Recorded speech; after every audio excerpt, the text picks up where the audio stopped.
24। নবান্নে মুখ্যমন্ত্রীর প্রেস কনফারেন্সে 4 জন নির্বাচনী আধিকারিকদের বিরুদ্ধে ব্যবস্থা নিল নবান্ন। ময়না 2 জন ইআরও এবং 2 জন এইআরওদের বিরুদ্ধে এফআইআর করল রাজ্য। একইভাবে বারুইপুরের পূর্ব 2 জন ইআরও এবং এইআরওর বিরুদ্ধে এফআইআর করল রাজ্য। আজকে বিকাল 5:30টায় ডেডলাইন দিয়েছিল ভারতীয় নির্বাচন কমিশন। তবে মুখ্যমন্ত্রী মমতা বন্দ্যোপাধ্যায় পরিষ্কার করে দিয়েছে তাদের পাশে থাকবে সরকার। চাকরিচ্যুত কেউ হবেন না। কমিশন কাউকে ডিমোশন করলে তাদের প্রমোশন করবে রাজ্য বলে জানালেন মুখ্যমন্ত্রী। কমিশন পাঠিয়ে দেয়, কমিশন পাঠিয়ে দেয়। একটা মহিলা বিজেপিতে লোকসভায় দাঁড়িয়েছিলেন, তিনি আবার ন্যাশনাল কমিশন মুভমেন্ট থেকে চলে আসেন রাজনীতি করতে। 155 বার সেন্ট্রাল টিম পাঠিয়েছে আমাদের এখানে। আর অন্য রাজ্যে উন্নাও কিছু হলে চোখে কালো কাপড় দিয়ে ঢেকে থাকে, কেউ দেখতে পাচ্ছে না। হরিণ যেমন নিজের মুখ লুকিয়ে রেখে ভাবে আমায় কেউ দেখতে পাচ্ছে না, বিজেপিও ভাবে তারা এত অন্যায়, এত অত্যাচার করেও, বিদ্বেষ করেও, দাঙ্গা করেও, দুর্যোগ করেও, ভাগ্য ভালো যে এখনো আমরা ওপেনলি মুখ খুলিনি। মুখ খুললে বুঝতে পারবে। আমি এই দেশে জন্মগ্রহণ করেছি, বাংলাদেশকে আমি ভালোবাসি, অন্যান্য পৃথিবীর সব দেশকেই ভালোবাসি যারা মানবিক। বাংলাদেশের ব্যাপার নিয়ে আমরা খুবই চিন্তিত ছিলাম, কারণ আমাদের বর্ডার কান্ট্রি করে। যখন নেপালে ঘটনা হয় সেটা নিয়েও আমরা চিন্তিত ছিলাম। মণিপুরে যখন হয়, মণিপুর আজও চলছে। নর্থ ইস্টার্ন আমাদের বর্ডারের রাজ্যগুলো ভালো থাকলে আমরা ভালো থাকি। অনুপ্রবেশকারী কটা নেই বুঝে পেলে? ইয়ারাও বলেছিলেন অনুপ্রবেশকারী। কটা বাংলাদেশি খুঁজে পেলেন? কিন্তু বেশি বাড়াবাড়ি করলে আমি বলে দেবো আপনারা কাকে কাকে সেন্টার দিয়েছেন। আমার মুখ বেশি খুলতে দেবেন না। ভদ্রভাবে কাজ করুন, সৌজন্যতা মেনে করুন, ডেমোক্রেসি মেনে করুন। ব্যাকডোর দিয়ে তুগলকি কমিশনকে দিয়ে বাংলার বিরুদ্ধে চক্রান্ত করবেন না। আমরা ইচ্ছা করলে অনেক মিছিল মিটিং করে ঘেরাও করে রাখতে পারি সব কটাকে। শুধু আমরা সহ্য করছি এবং কোঅপারেশন করছি যাতে এসআইয়ের কাজটা ভালো করে হয়। বিএলওরা জানপ্রাণ দিয়ে করছে, জিআরওরা জানপ্রাণ দিয়ে করছে। এডিএম থেকে শুরু করে, ডিএম থেকে শুরু করে, এসপি থেকে শুরু করে, অ্যাডিশনাল এসপি থেকে শুরু করে কারা কাজ করছে না বলতো? যারা যারা দায়িত্ব পেয়েছে। দিন নেই, রাত নেই। এখানে একদিনে 50 থেকে 100টা হিয়ারিং করার কথা, যেখানে 1000 হিয়ারিং করতে দিয়েছে প্রেসার কোর্টে। তা সত্ত্বেও তাদের পছন্দ হচ্ছে না, রেকর্ড রাখছে। আর এখান থেকে টি বোর্ড থেকে রেকমেন্ড করে দিচ্ছে বিজেপি পার্টি অফিস থেকে, আর সেই রেকমেন্ডেশন অনুযায়ী আর এখানে কিছু ঢুকেছে। গায়ে কম্বল, কবিতার ভাষায় বলি ভম্বল। এটা একটা প্রবাদ, আমি বাংলার এক্ষুনি।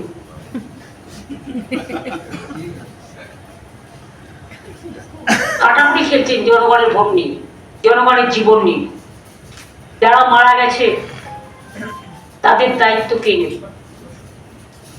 যে পরিবারগুলো আজও হসপিটালে পঙ্গু হয়ে আছে তাদের দায়িত্ব কে নেবে?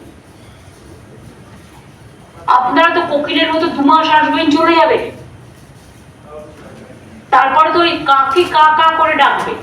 কোকিল বসন্তকালে আসে, কুহু কুহু করে ডাকে চলে যায়, কিন্তু কাকে, কোকিলের বাচ্চাও জন্ম নেয় কাকের বাসায়। হতে পারে আমরা খুব নিম্ন শ্রেণীর লোক, হতে পারে আমরা খুব নিম্নবিত্ত লোক, হতে পারে আমরা খুব নিম্ন মধ্যবিত্ত লোক, কিন্তু ভুলে যাবেন না স্বাধীনতা আন্দোলনে বাংলা মাথা নত করেনি, নবজাগরণেও করেনি, সংস্কারেও করেনি।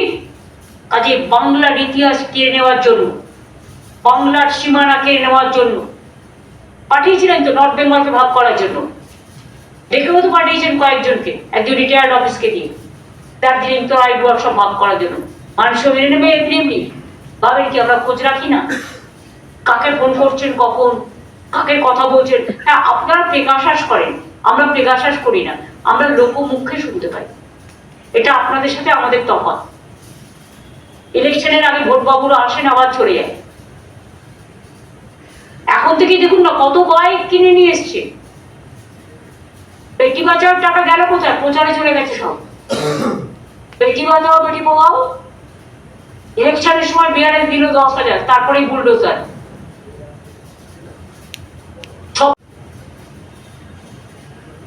অত্যাচার বাড়তে বাড়তে সব সীমা লঙ্ঘন করে ফেলেছে। এখন এরা টেরোরিজমটা সাধারণ মানুষের উপরে করছে, আর সাধারণ মানুষের কোনো সংজ্ঞা হয় না। Commoners are the real asset for democracy. আজ আমি চ্যালেঞ্জ করলাম আজকে আপনাদের মাধ্যমে, ক্ষমতা থাকলে জেনুইন ভোটারদের বাদ দেবেন না।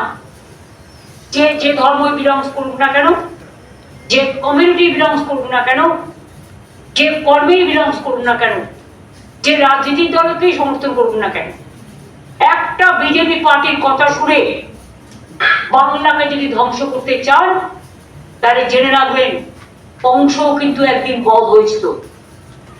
তাহলে কিন্তু কংসবধের নাটক বিজেপি পার্টিকে দেখতে হবে। সোজা আঙুলে যদি ঘি না ওঠে, সোজা আঙুলে আপনাদের তো ঘি উঠছে না, এত বাদ দিয়েও বেকা আঙুলে ঘি তোলার চেষ্টা করছে। বেকা আঙুলে ঘি তুলতে যাবেন তো তখনই যদি বেকা আঙুলটা সোজা হয় না, আর বেকা আঙুলটা যদি কাজই না করে নির্জীব হয়ে যায়, তখন কি করবেন? আয়ু তো বড় জোর এসব চেয়ারে 1 বছর 2 বছর, তারপরে কি হবেন? গভর্নর নাকি রাষ্ট্রপতি? কোন পজিশনটা চাই? কিসের তো পেছনে কি ষড়যন্ত্র?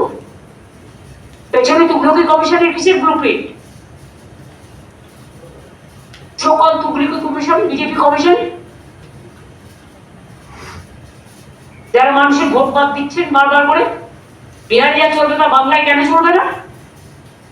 বিহার কি দেশের বাইরে না বাংলাদেশের বাইরে? এক একটা রাজ্যের জন্য এক একটা নিয়ম হবে কেন? এক একটা কারণ হবে কেন? লোকগুলো 8 ঘন্টা 10 ঘন্টা ধরে দাঁড়িয়ে, যারা গরিব লোক চাকরি থেকে ছুটি নিয়ে 3-4 দিন ধরে দাঁড়িয়ে ডকুমেন্ট দিয়ে এসছে, সেখানে লিখে দিয়েছে document is not found corrective.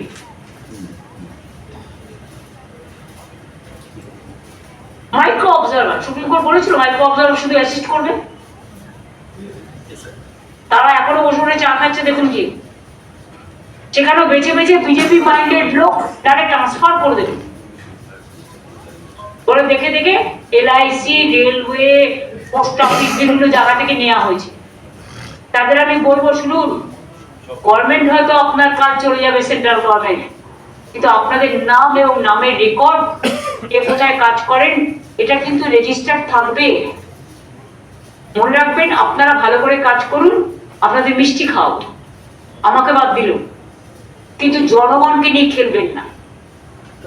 পাপ কখনো বাপে ছাড়ে না, এটা হচ্ছে প্রবাদ। আমার এইটুকুই বলার ছিল। এরপরে যদি আপনারা কিছু, আমার তো বলার অনেক আছে, বাট এই থ্রেড কালচার আমি আর কত বলবো। থ্রেড কালচার কোন ভোটার অ্যাকসেপ্টেড হয়েছে, কোন ভোটার অ্যাকসেপ্টেড হয়নি, ফাইনাল লিস্টগুলো দেখবেন হয়তো অনেকেরই নাম নেই, কারণ এটা পুরো দুরম্বরই চলছে। আর চচ্চড়ি খেলার চচ্চড়ি চলছে বাংলায়।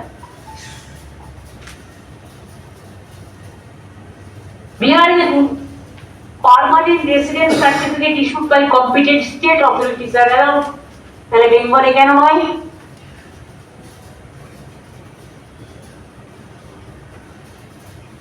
ফরেস্ট রাইট সার্টিফিকেট অ্যালাউড বিহারে, এখানে কেন নয়? Any land house allotment certificate by government, তাহলে এখানে কেন বলছে? 14 তারিখে যেটা হয়ে গেল, 14 তারিখে যদি কেউ মারা যায়, 16 তারিখে যদি ডাক্তার তাকে দেখতে আসে, কি দেখবে? কি দেখবে? জীবন্ত মানুষ দেখবে না জ্বলন্ত চিতা দেখবে? কোনটা? 14 তারিখে প্রসেস ওভার, এবং প্রসেস ফুল ওভার হওয়ার আগেই লগইন বন্ধ করে দিয়েছে। এটা কত বড় ইলিগাল! সুপ্রিম কোর্টের অর্ডারকেও ভায়োলেট করেছে। এত বড় অর্ডার সিটি, এক্সট্রা অর্ডিনারি, মানে প্রত্যেক কালচার চলছে।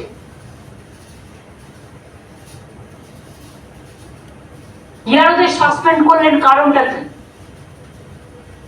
দেখুন, একটা চোর যদি চুরিও করে, পুলিশ তাকে জিজ্ঞেস করে তুমি কেন চুরি করতে গেছিলে।